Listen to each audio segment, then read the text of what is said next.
Hey guys, it's Cece, and today I am here to do my August wrap-up. So I am going to be doing mini reviews today for all of the books that I read in August. I read a grand total of 7 full books. I participated in ARC August, so a grand total of 5 out of 7 of these books were ARCs, and I also participated in one readathon bout of books, and the vlog for that just went up recently if you want to check on my progress on how I read for that entire week of readathon. But let's just jump in and talk about these books. We're going to start from the lowest rated book, work our way up to the highest rated book.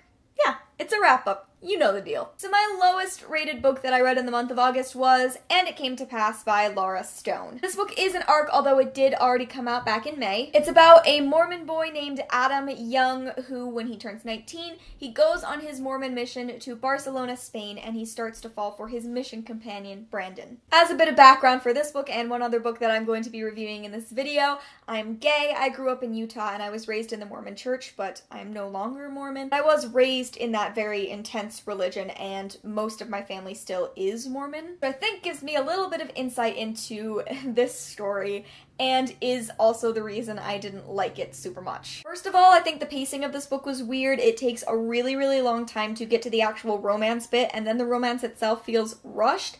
Plus, this book has some steamy scenes, which I wasn't exactly expecting. But my biggest problem with this book was that I felt like it didn't deal with the issues of faith and sexuality in at all a nuanced way. When you have been raised for your entire life as a part of an organized religion that you love and that the people around you love, it takes a lot of steps for you to question that religion, to start going beyond it. There's a lot to it. Everything about this book was white and black. There was no in-between moments for any kind of moral issue. It was just, well, I know this is wrong, and then, well, no, I know this is absolutely right, and I just felt like there wasn't a journey. Beyond that, this book comes from a very angry place, and it goes out of its way to take some of the most spiritual elements of the church that aren't hurting anyone, and to really demonize them, and to make them the dirtiest that they can be, and that was really upsetting. I didn't think it was coming from an honest place. It felt like it was just coming from an angry place, and that really frustrated me. I have a very, very long review of this book up on Goodreads that I will link down below. I actually have a few long-form reviews that I wrote for this wrap-up, so if you want to read more about my thoughts on this book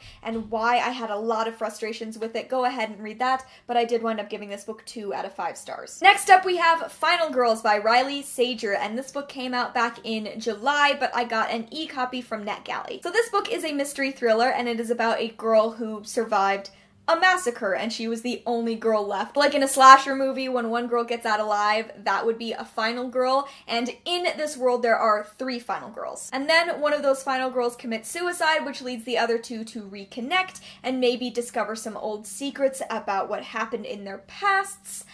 All of that kind of stuff. So this author actually did a thing I'm not super pleased about. I'll leave an article linked below about it, but this is a male author and he decided to have a female-sounding pseudonym because he was frustrated by the fact that women get a lot more play in the mystery thriller world than men do, and he wanted to be taken seriously. So I went into this already kind of negative. And I finished this book just feeling meh overall. There wasn't anything incredible about it, but there also wasn't anything that was just abysmal about it. It was fine. The characters and the relationships were kind of flat, but the mystery was intriguing, and I'll be honest, I did stay up way too late trying to finish this book. I read it almost all in one day because it was so engrossing. So if you're not looking for a lot of depth in your thrillers and you just want something that's easy, you can sit down, consume all in one sitting, and go, maybe this is the book for you. It really wasn't quite up to my standards mystery thriller-wise. I wound up giving this book 3 out of 5 stars. It was just overall kind of forgettable. Next up we have Sovereign by April Daniels. This was also released back in July. I was catching up on ARCs this month. This is the second book in a duology called the Nemesis Duology. The first book is Dreadnought. Dreadnought is about a trans girl named Danny, and when the superhero Dreadnought dies at her feet, he passes on his abilities to her as well as a body that she has always wanted. In that book, she has to deal with being thrust out of the closet to her incredibly transphobic family. She has to deal with a supervillain and a whole bureaucracy of superheroes,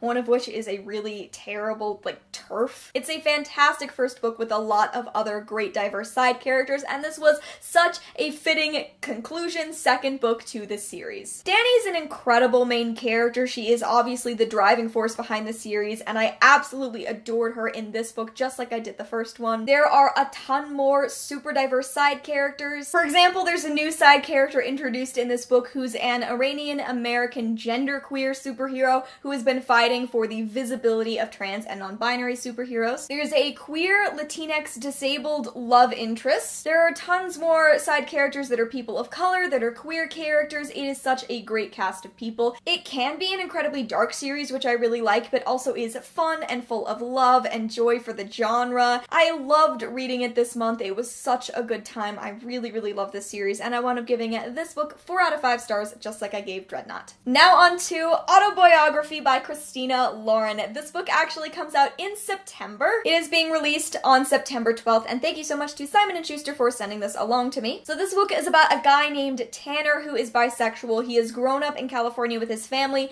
but they move back to Utah, and Tanner temporarily goes back into the closet. In his senior year of high school, he decides to take something called the seminar, in which you were supposed to write a novel in 1 semester. The former protege of this class, Sebastian, is also the mentor this year, and Tanner inevitably starts to fall for him, despite the fact that Sebastian is incredibly Mormon and is honestly prepping to go on his mission pretty soon. So I think one of the reasons I didn't love And It Came to Pass quite as much is because this book impressed me so deeply. I have never in my life read a book that captured what it meant to grow up in Utah, that captured the culture here, the way that everyone is Mormon and it's just kind of crashing down around you all the time. It captured the nuance of the people in the church, that they can be the nicest of people, which is what makes the homophobia and the things that exist within the church so much more painful. They aren't all these mustache-twirling villains. They go out of their way to be the nicest human beings possible,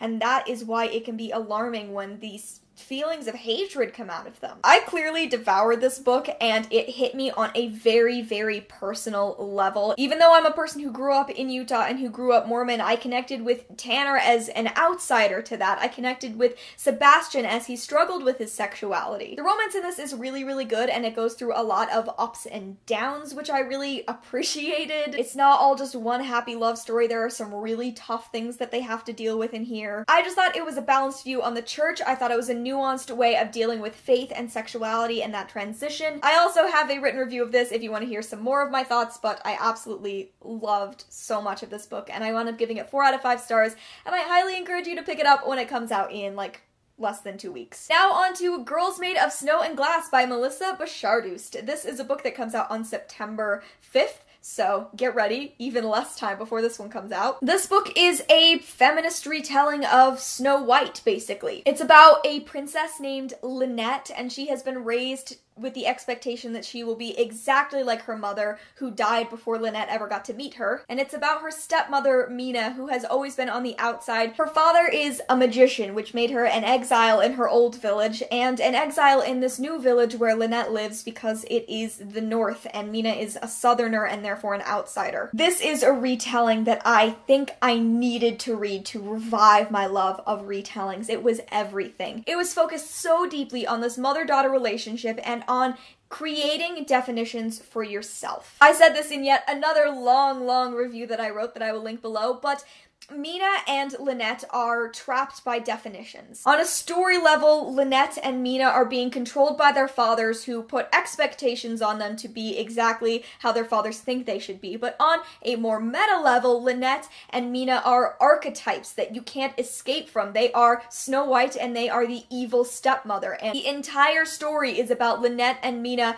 trying to resist those definitions and those expectations that are placed on them. There's also a little romance for Lynette. Lynette is queer, and so she has a romance with another girl in the story, Nadia, who is the new castle surgeon. I can't recommend this book enough. It was magical and beautiful, and the end made me sob. Like, the final paragraph, I was literally sobbing in bed. I just thought it brought everything together so well. This relationship between these two women and them trying to take control of their lives, trying to take control of who they are, are and who they are meant to be. I absolutely loved this book, and I wound up giving it a 4.5 out of 5 stars. And the final 2 books that I read in the month of August I'm going to talk about together, and they are The Raven King and Blue Lily Lily Blue by Maggie Stiefvater. These are books 3 and 4 of the Raven cycle. So last month I reread The Raven Boys and read The Dream Thieves for the first time, and immediately had to continue on with the rest of the books, and oh my god, I cannot stop talking about these. I loved them so much. When I reread The Raven Boys, I gave that 4 stars. When I read The Dream Thieves, I gave it 4.5. I think if I reread either of them again, I would give them both 5 stars. I gave Blue Lily Lily Blue 5 stars and The Raven King 5 stars. I think Blue Lily Lily Blue is my favorite of the entire series. This is a fantasy series about Welsh kings and curses and friendship, and it's so well written. It's so well written. I've gone way too intense over this book. Like, my side blog that's supposed to be for books has become nothing but a Raven Cycle blog. It's a little ridiculous. I spend way too much time in the tag and following blogs and looking up fan art. The relationships between these 5 characters, well, I mean, kind of 6 once you get into these 2 books, because Henry. A lot of people had a problem with Henry when they read this series. Like, I remember hearing people complain that they didn't know why he was there. I love Henry. I thought Henry was a beautiful, beautiful character to add to this series. Even every side character in this series is good. Like, the Gray Man, perfection. Persephone, be still my beating heart. Mara, Calla, Declan, Matthew, all amazing. I love them all. I love everybody. Like, I literally can't talk about this series. These are actually my girlfriend's copies of these books because she loves them more than I do, honestly. We have been talking, after we did like a 5-hour Skype call of our own to discuss these books, we've been talking about possibly doing a Raven Cycle live show discussion. If you are interested in that, let me know. Plus, let me know some questions you would like to hear us answer about the series. I loved every part of this. Like I said, I gave these both 5 stars. It's been a month since I read them, and I'm still unable to articulate my feelings about them because they were just beautiful. And Gansey is like my love. I love Gansey so much. I love him. Oh my god, I love him. I love them all. They're all perfect. Okay guys, there you go. That is my wrap up for the month of August, complete with a bunch of gushing oops. What do you think of the books that I read this month? Please let me know down in the comments below. Plus, let me know what some of the books that you read this month were. Thank you so much for watching. I hope you enjoyed, and I will see you in another video very soon. Bye!